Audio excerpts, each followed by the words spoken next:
Bismillah, salam alaikum, bonjour à tous. Bon, je vais faire juste un tuto comment utiliser le GTK sur le Visual Studio.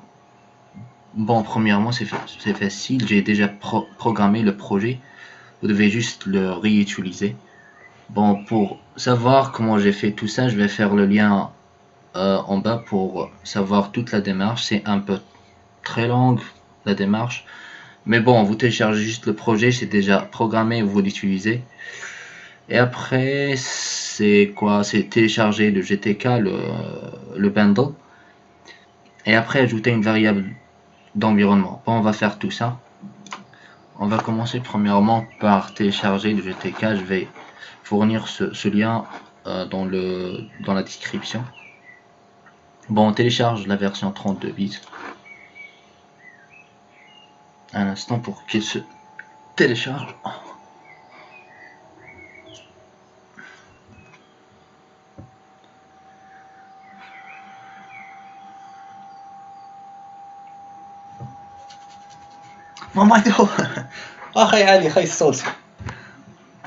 Ok, maintenant on va aller afficher dans le dossier. Je vais extraire ça. Extraire.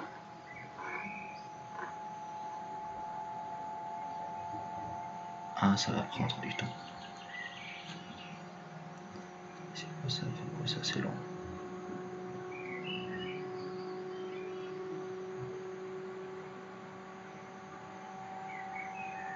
Oh, come on, man.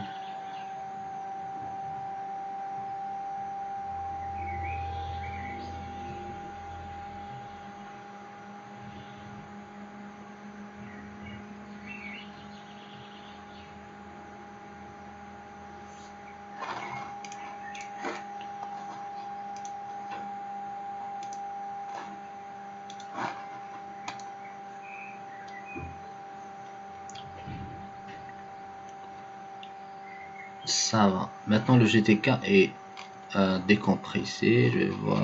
Il est où? Ah, voilà. Bon, regardez, on va renommer ça juste GTK comme ça. Et après, on va le copier et aller vers C et le coller ici.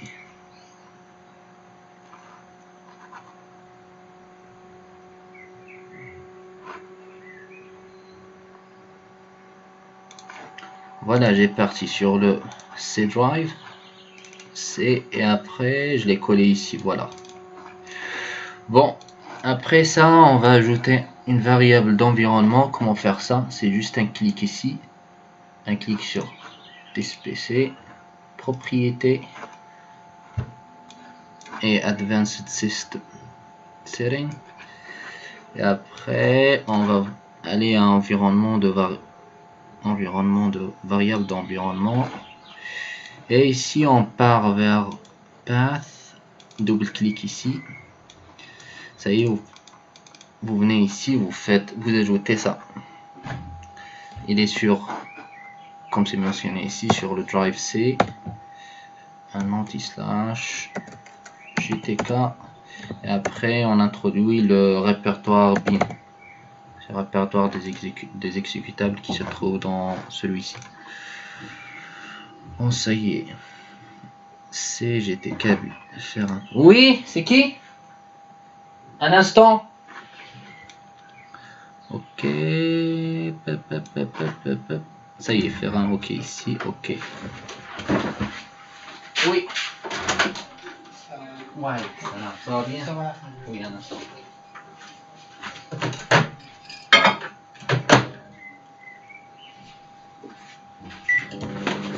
D'accord, tout est bon maintenant.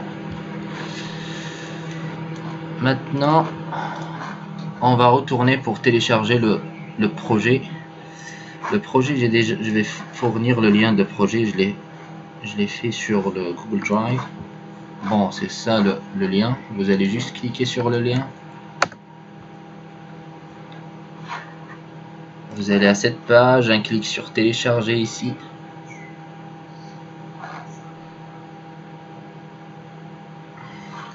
Et ici il est en train de se télécharger. Bon, il vous dit n'est pas un fichier couramment téléchargé, peut être en danger. Bon, vous cliquez ici sur ce truc là et conserver.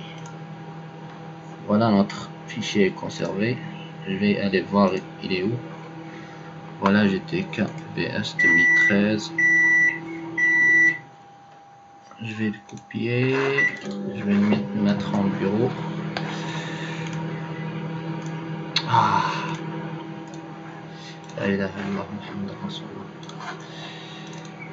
Ici, donc voilà, je vais l'extraire.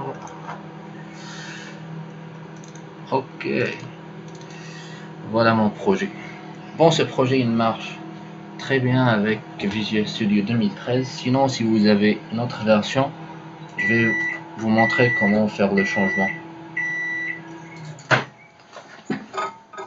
Oh, ça c'est chaud.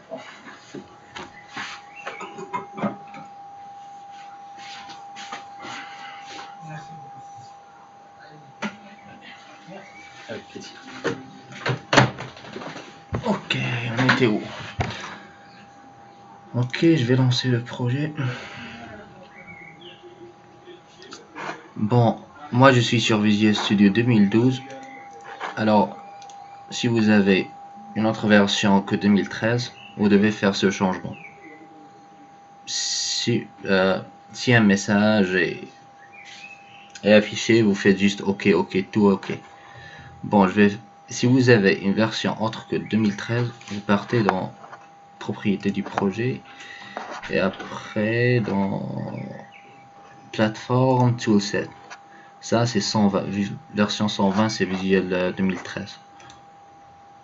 Moi j'ai juste vous sélectionnez la version que vous trouvez ici. Moi j'ai Visual Studio 2010 2012 pardon, c'est V11.0. Sinon si vous avez 2013 vous changez rien. Ok, désolé, un petit souci. Bon, on rentre où on était. Bon, maintenant comme j'ai dit, je sais pas si je l'ai dit. Attends un instant. Moi je crée un fichier et pour le fichier précédent je le fais tout en commentaire. À chaque fois je crée pas un nouveau projet, j'ajoute juste un nouveau fichier, je mets tout mon code à l'intérieur. Le fichier précédent je le mets tout en commentaire. Par exemple ici de TP1, je travaille sur TP1. Quand je termine ça y est, je le mets tout en commentaire. Même chose pour TP2, moi je travaille sur TP3. Voilà. Bon, ici j'ai juste modifié un peu sur le code du prof, ça marche pas sur Visual Studio. Vous devez inclure ça, include string.h, et à chaque fois vous devez faire une conversion sur ça, sur ce pointeur ici. Et bon, ici ça marche très bien. Bon, je vais faire juste un petit démo pour ça. Bon, voilà, ça marche très bien.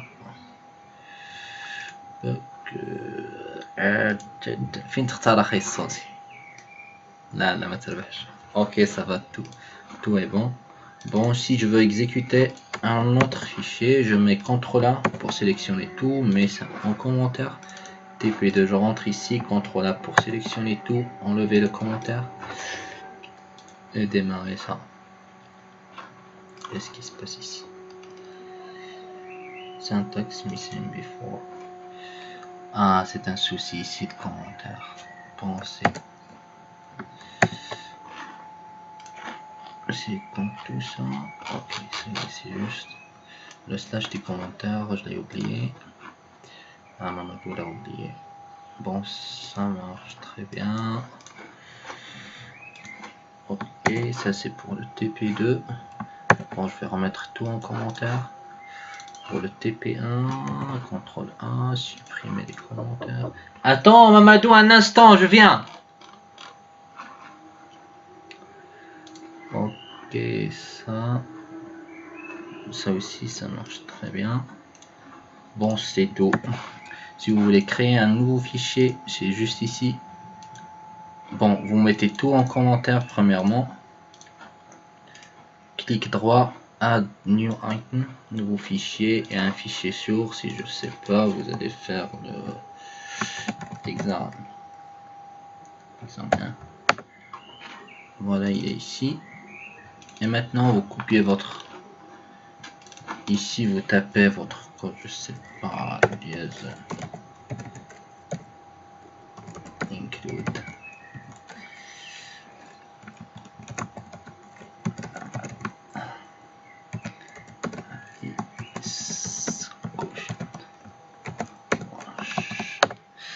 Bon, l'idée est ici. Ah, j'ai oublié de dire une autre chose. Pour les images, par exemple dans TP3, il y a ici 2 images. Vous devez les ajouter dans le projet. Pour ajouter les images, vous faites un clic droit ici, ouvrir dans l'explorateur de solutions, et voilà, vous les collez ici. Ici j'ai les rangs, j'ai toutes les images ici dans mon projet. À chaque fois vous les copiez ici pour qu'elles soient affichées dans votre code. Bon bref, au revoir. Ah, j'ai oublié une autre chose. Oh, ouais. Si vous voulez savoir comment j'ai fait tout ça, comment j'ai paramétré le projet, comment j'ai intégré GTK avec le projet Visual Studio, bon, je vais fournir le lien sur la description. Tous les téléchargements vont être dans la boîte de description en bas. Bon, comment je l'ai configuré, ça c'était un tuto sur How to configure GTK on Visual Studio. Voilà, le tuto il est ici, il est très long, un peu, ça va, c'est quelque chose de casse-tête. Bon, c'est publié par Manuel quelque chose. Bon, allez.